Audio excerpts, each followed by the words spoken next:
दोस्तों आज के इस वीडियो में आबकारी आरक्षक के एग्जाम के लिए स्पेशली हम आपके लिए साइंस का वीडियो लेकर आ चुके हैं। हमारी साइंस की ये 5वीं क्लास रहेगी। इससे पहले हम 4 क्लासेस आपको दे चुके हैं, 4 लेक्चर दे चुके हैं। और ये कहां से आपको मिलेंगे, यहाँ पर हम आई बटन पर आपको लिंक दे देंगे, जहां से क्लिक करके आप उन वीडियोस को देख सकते हैं। इस वीडियो में हम टॉप लेवल के क्वेश्चंस कवर करेंगे साइंस के, ये पूरा आप देख सकते हैं। इस तरह के क्वेश्चंस हम कवर करने वाले हैं। आपको इस वीडियो की पीडीएफ कहां से मिलेगी, तो टेलीग्राम पर और एप्लीकेशन पर दोनों जगह इसकी पीडीएफ आपको मिल जाएगी। आप चेकआउट कर लीजिएगा। हमारी आबकारी की स्पेशल टेस्ट सीरीज है। अगर इसका डेमो चेकआउट नहीं किया है, टेस्ट नहीं लगाया फ्री वाला, तो आप जरूर से लगाइएगा, आपको पसंद आएगा। और आप डिस्क्रिप्शन में लिंक मिल जाएगी, वहां से क्लिक करके देख सकते हैं। फाइनली स्टार्ट करते हैं बिना टाइम वेस्ट किए। हमारा पहला क्वेश्चन यहाँ पर निकल कर आ रहा है गाइस कि किसे वर्गीकरण विज्ञान का जनक माना जाता है।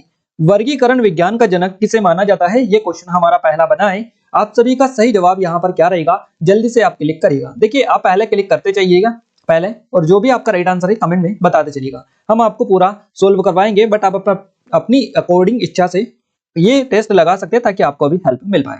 तो किसे वर्गीकरण विज्ञान का जनक माना जाता है, सही जवाब रहेगा हमारा ऑप्शन नंबर फर्स्ट, लीनियस को माना जाता है। अब ये जो है लीनियस, केरोलस लीनियस इनका पूरा नाम है, आप याद रखिएगा। केरोलस लीनियस है इनका पूरा नाम, कार्ल लीनियस। तो याद रखिएगा, इनको जो है वर्गीकरण विज्ञान का जनक माना जाता है। हमारा फर्स्ट ऑप्शन इस क्वेश्चन का सही जवाब रहेगा। देखिए जीव जंतुओं के जो वर्गीकरण है, इसको वर्गीकरण बोला जाता है ना। तो याद रखिएगा, जीव जंतुओं का जो वर्गीकरण होता है, इसको क्या बोला जाता है, वर्गीकी इसको बोला जाता है। वर्गीकी इसको बोला जाता है। और इस वर्गीकी यानी वर्गीकरण के ही जनक है ये लिनियस, कार्ल लिनियस या कार्ल वान लिने, एक स्वीडन वनस्पति शास्त्री वैज्ञानिक है ये, याद रखिएगा, स्वीडन से है। और एक जीव विज्ञानी है और एक वनस्पति शास्त्री है। तो स्पेशली याद रखिएगा इनके बारे में। इसके अलावा गाइस द्विनामकरण की जो अवधारणा की नींव रखी थी, ये भी इन्हीं के द्वारा रखी गई थी। तो कार्ल लिनियस या केरोलस लिनियस के नाम से इनको जाना जाता है। और इन्होंने ही जीवों के द्विनामकरण की जो आधुनिक अवधारणा रखी थी, ये इन्हीं के द्वारा रखी गई थी। इसके अलावा इन्हें आधुनिक वर्गीकरण के पिता के नाम से भी जाना जाता है। इस तरह से क्वेश्चन बने कि आधुनिक वर्गीकरण के पिता के रूप में किसे जाना जाता है। सही जवाब रहेगा लिनियस या केरोलस लिनियस भी आपको दिखे तो आपको यही क्लिक करना है। क्लियर है। तो ये सारी चीजें हैं, आपको याद रखना है। अगले क्वेश्चन की ओर आगे बढ़ते हैं। अगला क्वेश्चन है हमारा कि निम्न में से कौन सी एक आम सामान्य महामारी है। पैंडेमिक डिसीज आपको बताना है, इसमें से कौन सी है एक आम सामान्य महामारी आपको बताना है। तो इस क्वेश्चन का जो सही जवाब रहेगा ये रहेगा इन्फ्लुएंजा। इन्फ्लुएंजा यहाँ से हमारा सेकंड ऑप्शन बिल्कुल करेक्ट आंसर हो जाएगा। निम्न में से कौन सी एक सामान्य या आम महामारी है, तो ये इन्फ्लुएंजा होती है।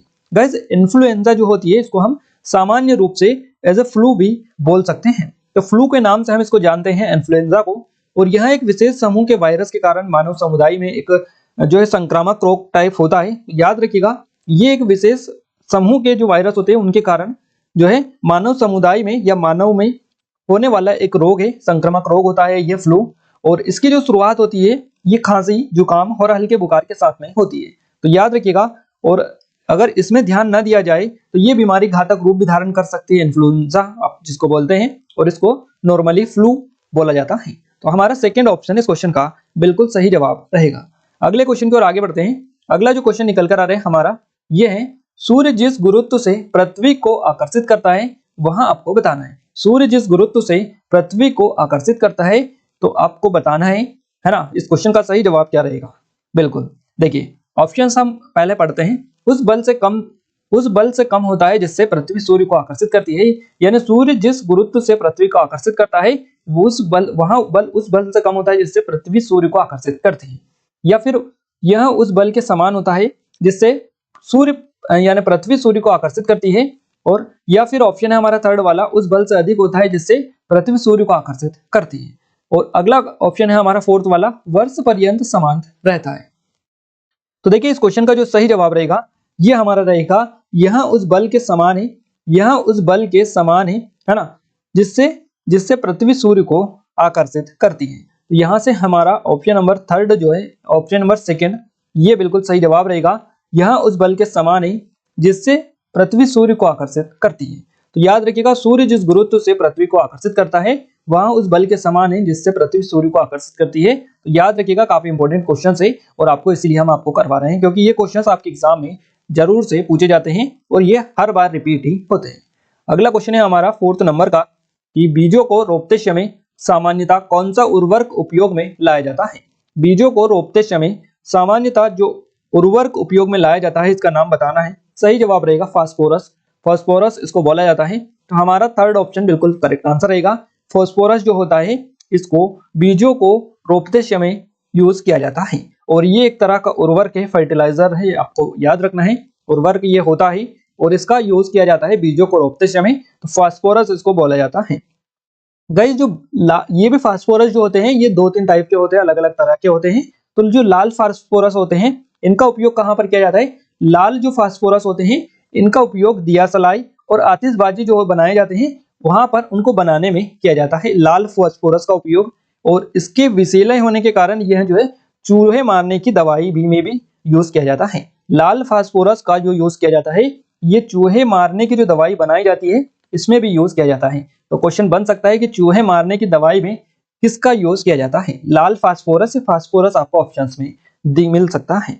इसके अलावा फास्फोरस जो होता है ब्रॉन्ज होता है जो कि एक मिश्र धातु का बना होता है और इसको बनाने में कई औषधियों के निर्माण में भी इसका उपयोग किया जाता है। तो याद रखिएगा कई सारी औषधियों में इसका यूज किया जाता है लाल फास्फोरस का। और फास्फोरस एक आवश्यक तत्व होता है जो फॉस्फेट के रूप में मनुष्य और पशुओं में अस्थि निर्माण में सहायक होता है। तो ध्यान रखिएगा अस्थि निर्माण में मनुष्य और पशुओं में ये आपका सहायक होता है फास्फोरस।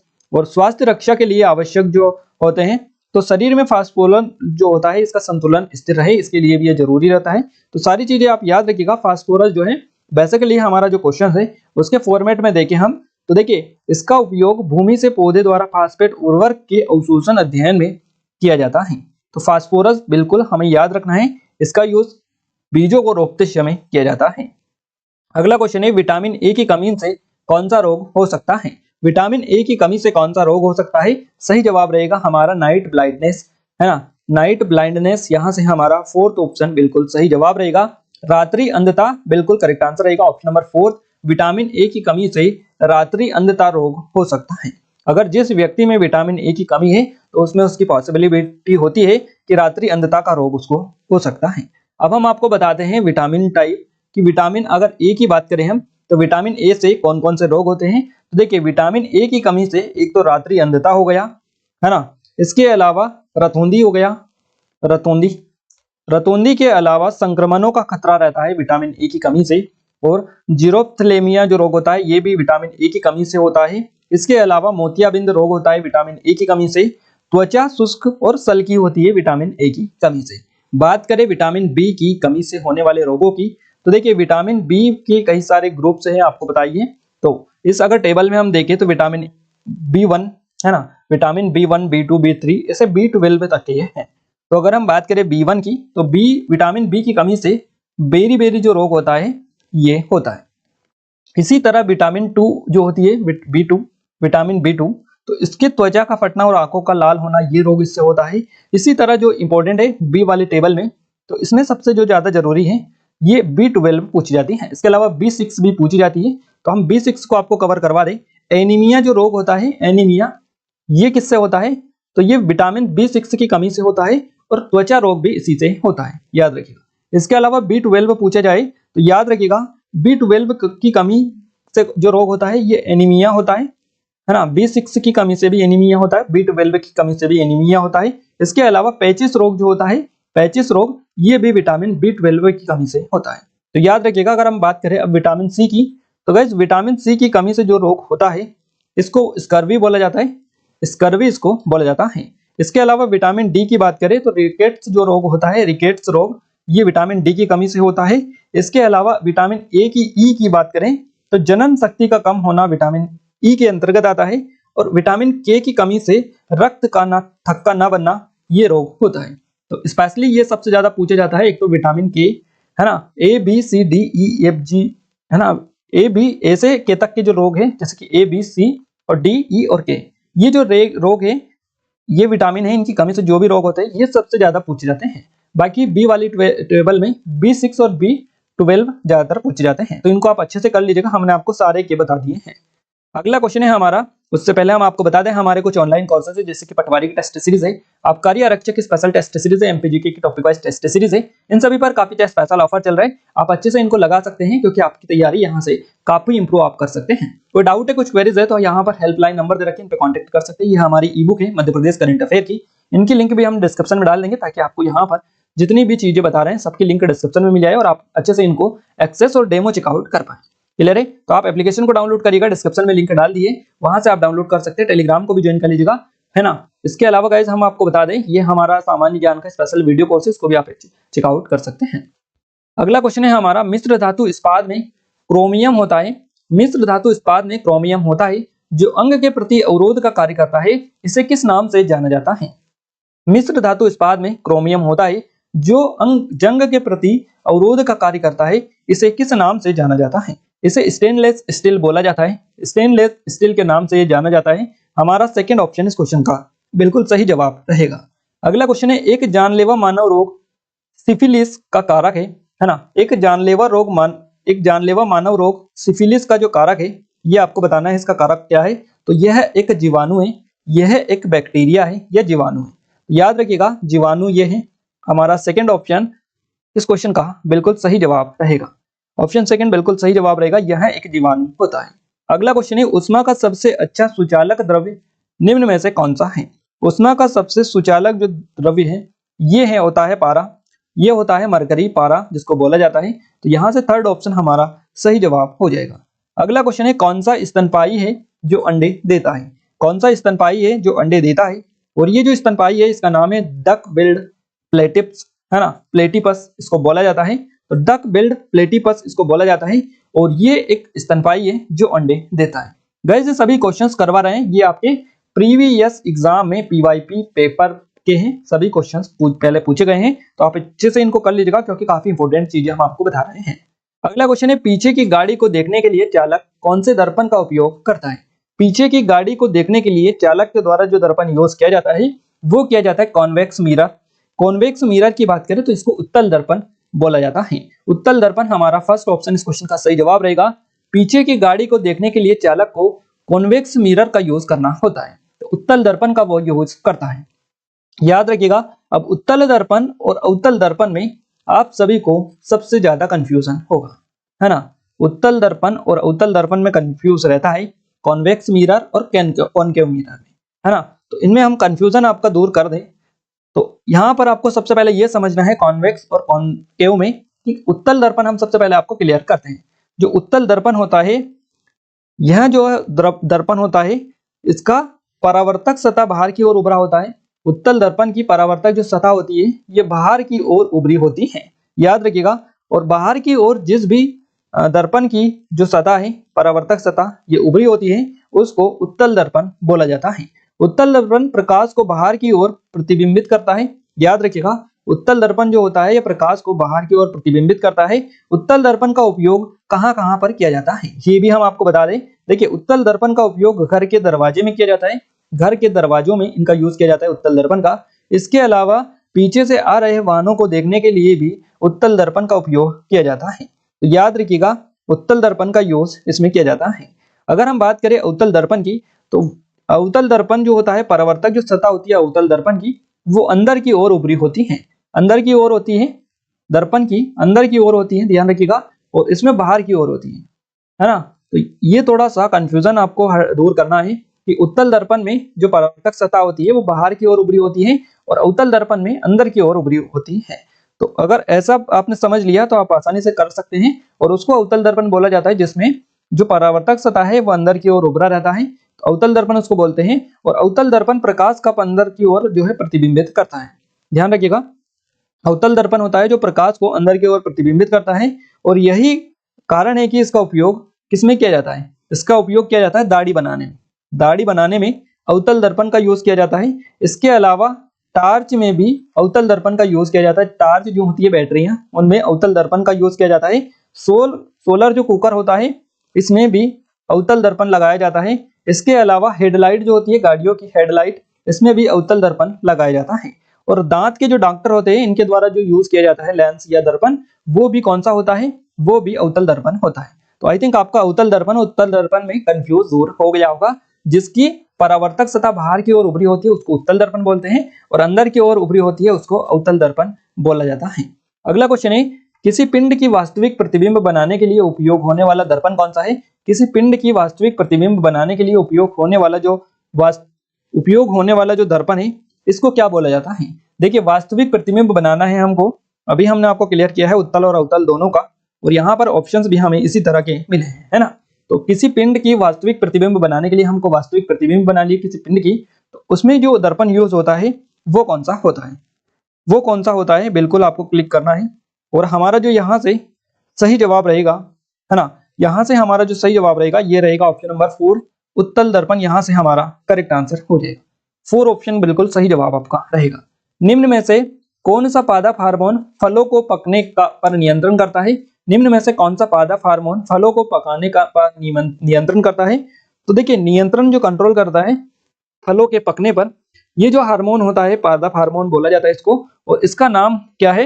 तो इसका नाम होता है इथाइलिन हार्मोन होता है ये, और ये फलों को पकाने का पर नियंत्रण करता है। फलों को पकाने में इथाइलिन हार्मोन का ही यूज किया जाता है बेसिकली। तो हमारा फर्स्ट ऑप्शन इस क्वेश्चन का सही जवाब रहेगा, ये ही इस पर कंट्रोल करता है पकाने पर, है ना। तो याद रखिएगा, इथाइलिन जो हार्मोन होता है यह एक गैसीय प्रकृति वृद्धि नियंत्रक हार्मोन होता है और मुख्य कार्य फसलों को पकाने का काम ये करता है। तो याद रखिएगा, फलों को पकाने का जो वाला हार्मोन होता है ना, फलों को पकाने वाला जो हार्मोन होता है उसको इथाइलिन हार्मोन के नाम से जाना जाता है। इसके अलावा अगर हम बात करें, देखिए यहाँ पर काफी सारे हार्मोन आपको दे दिखे, जिएटिन, ऑक्सिन और गिबरेलिक अम्ल। तो यहाँ पर अगर हम बात करें जिब्रेलिक अम्ल की, गिब्रेलिक या जिब्रेलिक आप इसको बोल सकते हैं, है ना। तो जिब्रेलिक हार्मोन्स की अगर हम बात करें, अम्ल की बात करें हम, तो इसकी खोज की गई थी 1928 में इसकी खोज की गई थी, और कुरुसेवा ने की थी। इसकी खोज किसने की थी? कुरुसेवा ने की थी। और ये जो जिब्रेला है, जिब्रेलिक अम्ल, तो जबरेला फ्यूजिकोराई नामक कवक से ये प्राप्त होता है। जैसे जबरेला फ्यूजिकोराई नामक एक कवक होता है, उससे ये प्राप्त होता है जिब्रेलिक अम्ल। तो याद रखिएगा, और काफी ज्यादा क्वेश्चन यहाँ से बनते हैं। अब अगर हम बात करें कि जिब्रेलिक जो अम्ल होता है, जिब्रेलिक जो हार्मोन होता है, इसका क्या कार्य होता है? तो बोनी जातियों के पौधे जो होते हैं उनके तनों की लंबाई में वृद्धि करता है यह जिब्रेलिक हार्मोन।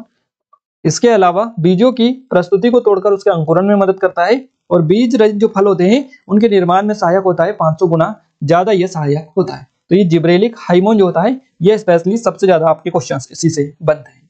अगला क्वेश्चन है, भोजन प्रेशर कुकर में जल्दी से पक जाता है, क्यों पक जाता है? भोजन प्रेशर कुकर में जल्दी से पक जाता है, इसका कारण क्या है आपको बताना है। तो इसका कारण यह रहता है गाइस कि उच्च दाब पर क्वथनांक जो है बढ़ जाता है, उच्च दाब पर क्वथनांक बढ़ जाता है, इसलिए भोजन प्रेशर कुकर में जल्दी पक जाता है। हमारा 4th ऑप्शन बिल्कुल सही जवाब रहेगा। अगला क्वेश्चन है, कृत्रिम उपग्रहों में विद्युत ऊर्जा का क्या स्रोत होता है? कृत्रिम उपग्रहों में विद्युत ऊर्जा का जो स्रोत होता है ये क्या होता है? कृत्रिम उपग्रहों में आर्टिफिशियल जो सैटेलाइट होती है उसमें एनर्जी सोर्स जो होता है, इलेक्ट्रिक एनर्जी का सोर्स, तो आपको बताना है क्या होता है। ये होता है सोलर सेल्स। यहाँ से हमारा सौर कोशिका बिल्कुल सही जवाब रहेगा। ऑप्शन 3 इस क्वेश्चन का सही जवाब रहेगा। सौर कोशिका जो होती है, सौर कोशिका यह ही सोर्स ऑफ इलेक्ट्रिक एनर्जी होता है उसका, आर्टिफिशियल सैटेलाइट का। तो याद रखिएगा, कृत्रिम उपग्रहों में विद्युत ऊर्जा का जो स्रोत होता है ये सौर कोशिका होती है। अगला क्वेश्चन है हमारा, नेक्स्ट क्वेश्चन की ओर आगे बढ़े उससे पहले थोड़ी सी जरूरी सूचना आपको दे दे गाइस, हमारे नए चैनल एग्जाम टाउन पर हमने स्पेशल आपकी नेशनल करंट अफेयर के लिए, नेशनल का जितना भी करंट अफेयर है उसके लिए वीडियो डाल दी है। हमारी फर्स्ट वीडियो डल चुकी है ब्रांड एम्बेसडर वाली, जिसमें हमने भारत के पूरे 100 ब्रांड एम्बेसडर और इंटरनेशनली जो भारत के हैं और विदेशों में बनाए गए हैं उनको ब्रांड एम्बेसडर विदेशों की कंपनी में बनाए गए हैं, तो वो भी हमने उनको कुल मिलाकर 100 से अधिक ही कवर किए, बट 100 आप मान लीजिएगा, 100 कवर करवा दिया है। और हर दिन आपको वहां पर एक नई वीडियो देखने को मिलेगी जिसमें हम नेशनल का पूरा करंट अफेयर आपको कवर करवाएंगे, 100 क्वेश्चंस के फॉर्मेट में कवर करवाएंगे, तो आपकी एग्जाम से पहले पूरा आपका कवर हो जाएगा। नेशनल करंट अफेयर आपकी पटवारी, आबकारी आरक्षक, एमपीपीएससी, एमपी पुलिस, इनको दृष्टिगत रखते हुए, यानी इनमें जितनी भी एग्जाम है आपकी, इनमें जिस लेवल के क्वेश्चंस बनते हैं, जिस टॉपिक से क्वेश्चंस बनते हैं वही हम आपको करवाएंगे, बिल्कुल भी ज्यादा क्वेश्चंस नहीं करवाएंगे, और ऐसे भी नहीं करवाएंगे कि बहुत ज्यादा करवा दिए। जो सिलेक्टेड टॉपिक है, जहां से आपके एग्जाम में क्वेश्चंस बनते हैं नेशनल करंट अफेयर से, उन टॉपिकों को आपको यहाँ पर कवर करवाएंगे। क्लियर है? तो आपने चैनल को सब्सक्राइब नहीं किया है, डिस्क्रिप्शन में लिंक डली है, आप चैनल को सब्सक्राइब जरूर से करें और सब्सक्राइब करने के साथ साथ उस वीडियो को भी देखें ताकि आप सपोर्ट करेंगे, आप सभी अपना प्यार बताएंगे उस पर, है ना। ज्यादा से ज्यादा अपने दोस्तों को भी शेयर करें ताकि हम इस सीरीज को कंटिन्यू रख पाए और आपकी ज्यादा से ज्यादा सहायता कर पाए। और वहां पर पीडीएफ का भी हमने बताया कि कहां से आपको पीडीएफ मिलेगी। एप्लीकेशन को डाउनलोड बिल्कुल भी नहीं करना है आपको, वहां पर पीडीएफ जो मिलेगी वो टेलीग्राम ग्रुप पर मिलेगी इसके, तो आप वहां पर जाकर ज्वाइन हो जाएगा। आगे बढ़ते हैं हम हमारी अगली क्वेश्चन की ओर। अगला क्वेश्चन है, कंप्यूटर में उपयोग होने वाली आईसी चिप किससे बनी होती है? कंप्यूटर में उपयोग होने वाली जो आईसी चिप बनी होती है ये सिलिकॉन की बनी होती है। सिलिकॉन हमारा ऑप्शन सेकंड इस क्वेश्चन का सही जवाब रहेगा। अगला क्वेश्चन है, तंबाकू में कौन सा जहरीला पदार्थ मुख्यतः पाया जाता है? तो तंबाकू में जो जहरीला पदार्थ पाया जाता है इसको निकोटीन बोला जाता है। निकोटीन जो होता है गाइस ये तंबाकू में पाया जाता है, तो याद रखिएगा, काफी इंपॉर्टेंट क्वेश्चन है। और निकोटीन के बारे में हम थोड़ी सी डिटेल आपको कवर करवाएं। गाइस ये निकोटीन जो होता है एक रासायनिक यौगिक होता है, याद रखिएगा, ये एक रासायनिक यौगिक होता है और यह एक शक्तिशाली परानुकंपसी इसको बोला जाता है। तो अल्काइड और उद्दीपक औषधि ड्रग्स ये जिसको बोला जाता है, औषधि यानी ड्रग्स, तो आप याद रखिएगा उद्दीपक औषधि ये है और ये सोलानेसी कुल पौधों में पाया जाता है। सोलानेसी कुल के जो पौधे होते हैं उसमें निकोटीन पाया जाता है। तो आपसे क्वेश्चन बन सकता है कि निकोटीन जो पाया जाता है, जहरीला पदार्थ निकोटीन जो कि तंबाकू में पाया जाता है, तो यह निकोटीन कहां से प्राप्त होता है, किस पौधे में मिलता है? तो सोलानेसी हम लिख के बता देते हैं आपको, सोलानेसी, है ना। सोलानेसी कुल के जो पौधे होते हैं, कुल के पौधे, उसमें निकोटीन पाया जाता है और यह जड़ों में बना रहता है। जड़ों में बना रहता है निकोटीन, पौधों की पत्तियों में जम जाता है। कहां पर बनता है? निकोटीन बनता है जड़ों में और जमता है पौधों की पत्तियों में। इन पत्तियों में निकोटीन बेसिकली पाया जाता है सोलानेसी कुल के पौधों की, और इसका यूज, निकोटीन का यूज किया जाता है तंबाकू को बनाने में। यह तंबाकू में जो यह पाया जाता है। तो आई थिंक आप अच्छे से समझ चुके होंगे इस निकोटीन की पूरी रामलीला जो भी है वो आप आई थिंक आपको क्लियर हो गई होगी। अगर आगे से आपका क्वेश्चन बना तो आप उसको अच्छे से कवर कर लेंगे। अगला क्वेश्चन है हमारा, निम्न में से कौन से वैज्ञानिक को आनुवांशिकी का जनक कहा जाता है? निम्न में से कौन से वैज्ञानिक को आनुवांशिकी का जनक कहा जाता है? सही जवाब रहेगा हमारा ग्रेगोर मेंडल, इनको बोला जाता है। तो ग्रेगर मेंडल इनको बोला जाता है। फर्स्ट ऑप्शन हमारा सही जवाब यहाँ से हो जाएगा। इनको जो है वैज्ञानिक है ये, और आप सभी को पता है कि आनुवांशिकी का जनक इनको कहा जाता है, फादर ऑफ जेनेटिक्स इनको बोला जाता है। तो काफी इंपॉर्टेंट क्वेश्चन है और इनसे क्वेश्चंस बनता है। तो अगर बात करें ग्रेगर जॉन मेंडल की, तो ये किस भाषा के हैं और कहां से ये आते हैं? सबसे पहला क्वेश्चन तो यही बन जाता है। तो जर्मनी भाषा से ये बिलोंग करते हैं, जर्मनी भाषा से हैं ये, और ऑस्ट्रेलियाई ऑगस्टियन पादरी है और एक वैज्ञानिक ये है। इनके बारे में याद रखिएगा। देखिए आनुवांशिकी का जनक इनको कहा जाता है और इन्होंने किस पर प्रयोग किया था ये भी क्वेश्चन बनता है। तो गाइस इन्होंने मटर के दाने पर प्रयोग कर आनुवांशिकी के नियम निर्धारित किए थे। तो मटर का जो दाना है, मटर का दाना, इस पर इन्होंने प्रयोग किया था, मटर के दाने पर। और इनके कार्यों की महत्ता 20वीं शताब्दी तक नहीं पहचानी गई और बाद में उन नियमों की पुनर्खोज के बाद उनका महत्व बताया गया। तो याद रखिएगा ग्रेगर जॉन मेंडल इनका नाम है ना। और इन्होंने आनुवांशिकी की क्या की थी? आनुवांशिकी के नियम का निर्धारण किया था इन्होंने, जो कि मटर के दानों पर किया था। तो याद रखिएगा आनुवांशिकी का जनक इनको बोला जाता है। अगला क्वेश्चन है, मानव अंडे का गमन अंडाशय से गर्भाशय की ओर किसके द्वारा होता है? मानव अंडे का, है ना, मानव अंडे का गमन अंडाशय से गर्भाशय की ओर किसके द्वारा होता है? सही जवाब रहेगा फेलोपियन ट्यूब के द्वारा या फेलोपियन नली के द्वारा। तो यहाँ से हमारा ऑप्शन नंबर फर्स्ट इस क्वेश्चन का सही जवाब रहेगा। क्या रहेगा? फर्स्ट ऑप्शन यहाँ से हमारा करेक्ट आंसर हो जाएगा। अगला क्वेश्चन है, ओजोन मानव समुदाय के लिए बहुत आवश्यक है, क्यों आवश्यक है ये आपको बताना है। तो देखिए ओजोन जो है ये मानव समुदाय के लिए बहुत आवश्यक इसलिए है क्योंकि पराबैंगनी प्रकाश से बचाव के लिए कवच ये बनाती है। क्या बनाती है? ओजोन बनाती है ये। पराबैंगनी किरणों पराबैंगनी प्रकाश से बचाने के लिए कवच बनाता है ओजोन, जिसको ओजोन परत बोला जाता है। तो ozone is important Mankind because it, इसलिए पराबैंगनी प्रकाश से बचाव के लिए कवच ये बनाता है इसलिए। तो हमारा फर्स्ट ऑप्शन इस क्वेश्चन का बिल्कुल सही जवाब रहेगा। अगला क्वेश्चन है हमारा, अंतर्राष्ट्रीय चावल अनुसंधान संस्थान कहाँ स्थित है? अंतर्राष्ट्रीय चावल अनुसंधान जो संस्थान है, इंटरनेशनली पूछा गया है आपसे, इंटरनेशनली पूछा गया है क्वेश्चन, याद रखिएगा। अंतर्राष्ट्रीय चावल अनुसंधान की बात अगर हम करें तो ये है आपका फिलीपींस में। फिलीपींस हमारा फोर्थ ऑप्शन इस क्वेश्चन का बिल्कुल सही जवाब रहेगा। इसके अलावा गाइस कुछ और रिसर्च इंस्टीट्यूट हम कवर कर लेते हैं। जैसे कि अगर आपसे यहाँ पर पूछा है केंद्रीय अंतर्राष्ट्रीय चावल अनुसंधान संस्था, अगर आपसे पूछा जाता है कि केंद्रीय चावल अनुसंधान संस्था कहाँ पर स्थित है, तो इसका जवाब आप कहाँ पर लगाते? इसका सही जवाब रहेगा आपका कटक में, और ये कटक जो आता है ये उड़ीसा राज्य के अंतर्गत आता है। नेक्स्ट क्वेश्चन हम इसी थोड़े से रिसर्च इंस्टीट्यूट कवर करवा दें आपको। तो देखिए, केंद्रीय चावल अनुसंधान आपका हो गया, अंतर्राष्ट्रीय चावल अनुसंधान फिलीपींस में हो गया। इसके अलावा केंद्रीय तंबाकू अनुसंधान केंद्र की अगर आपसे पूछे जाए तो ये आपका राजमुंदरी में है, राजमुंदरी में है ना, याद रखिएगा। इसके अलावा आलू अनुसंधान पूछा जाए, केंद्रीय आलू संधान संस्थान, तो ये आपका शिमला में है, शिमला में है ये आपका। इसके अलावा केंद्रीय भवन निर्माण अनुसंधान संस्था की पूछे जाए तो ये आपका रुड़की में है, रुड़की भी आप अच्छे से कर लीजिएगा। इसके अलावा भारतीय पूरा सर्वेक्षण विज्ञान संस्थान की बात की जाए तो ये देहरादून में है आपका, इसको भी आप कवर कर लीजिएगा। इसके अलावा एक और संस्थान रह गया है, उसका नाम है केंद्रीय वन अनुसंधान संस्थान, है ना। तो वन अनुसंधान संस्थान की आपसे पूछे जाए तो ये भी आपका देहरादून में है, इसको भी याद रखिएगा। अगले क्वेश्चन की ओर आगे बढ़ते हैं। नेक्स्ट क्वेश्चन है गाइस हमारा, कृत्रिम वृक्क किस सिद्धांत पर कार्य करता है? कृत्रिम वृक्क जो कार्य करता है ये किस सिद्धांत पर करता है, ये क्वेश्चन में आपसे पूछा गया है। Artificial kidney operate on the principle of, आपको बताना है सही जवाब क्या रहेगा। सही जवाब रहेगा डायलिसिस। डायलिसिस यहाँ पर हमारा अपोहन जो है ऑप्शन नंबर 3 यहाँ से करेक्ट आंसर हो जाएगा। थर्ड ऑप्शन बिल्कुल सही जवाब रहेगा। कृत्रिम वृक्क जो कार्य करता है ये सिद्धांत इसका है अपोहन का सिद्धांत। कृत्रिम वृक्क अपोहन सिद्धांत पर कार्य करता है, याद रखिएगा, काफी इंपॉर्टेंट क्वेश्चन है और इस तरह के क्वेश्चंस काफी ज्यादा आपके एग्जाम में बनते हैं। अगला क्वेश्चन है, बोरिक अम्ल होता है एक, आपको बताना है। तो बोरिक अम्ल क्या होता है ये आपको बताना है। बोरिक अम्ल हल्का रोगाणुरोधक होता है, हल्का रोगाणुरोधक होता है। तो याद रखिएगा यहाँ से हमारा फोर्थ ऑप्शन बिल्कुल करेक्ट आंसर रहेगा। बोरिक अम्ल होता है एक हल्का रोगाणुरोधक, तो याद रखिएगा ये भी इंपॉर्टेंट क्वेश्चन रहेगा आपके एग्जाम पॉइंट ऑफ व्यू से। अगला क्वेश्चन है हमारा, आंतरिक ग्रहों में सबसे भारी ग्रह कौन सा है?